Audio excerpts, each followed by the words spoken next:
There's this company called Oboe that have cornered the market worldwide in helmets and protective gear for field hockey goalies, and they're doing it all from a state-of-the-art lab in Palmerston North.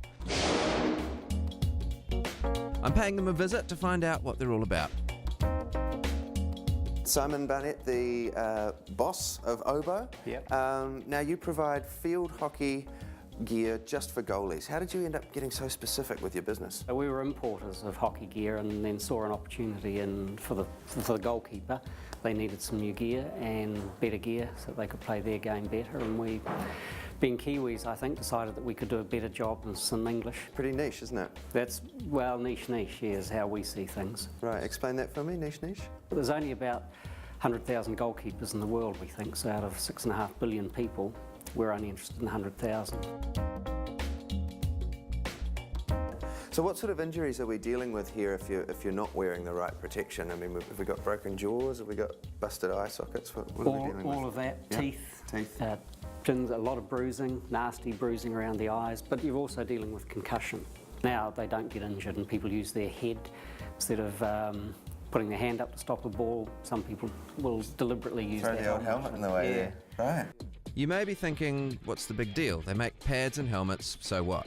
But what makes the guys at Oboe different is the way they test their helmets in their high-spec but homemade laboratory.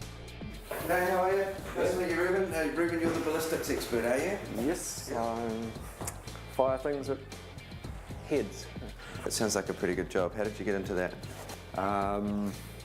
Simon just asked me if I wanted to have a paid hobby.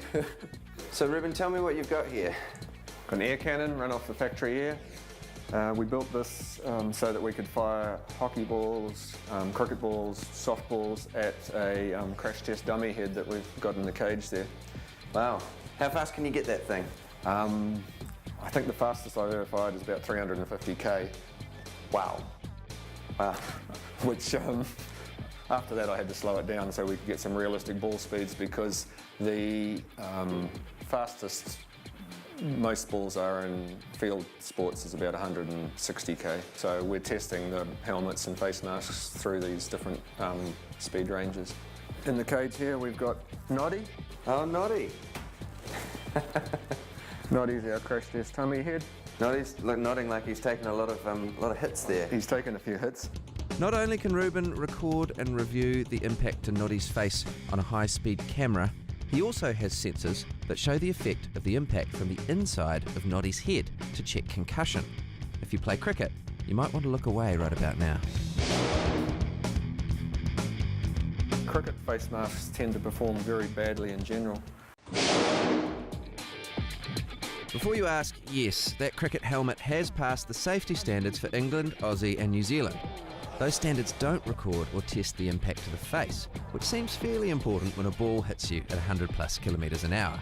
Let's have a look at firing the ball again under the same conditions at an Oboe field hockey helmet and check the protection.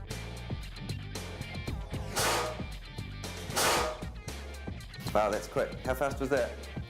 90k. 90 Ks. Right. So that was slow compared to what a cricketer or a softball pitcher will be faced, or a hockey player. I'd certainly prefer being a hockey goalie rather than a batsman in a cricket helmet. These guys have come a long way from what they used to call the DTH, or Did That Hurt test. Well, we've got an air cannon and a crash test dummy, and I was just wondering whether they'd ever tried shooting anything else at Noddy. What else have you had down the barrel there? What else have you been shooting? Any fruit? No, I've never tried firing fruit. Should we try firing some fruit? Why not? That'd be cool.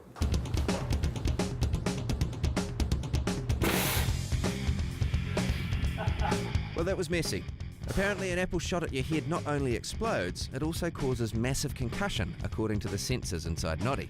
But even worse, it takes a very, very long time to clean up.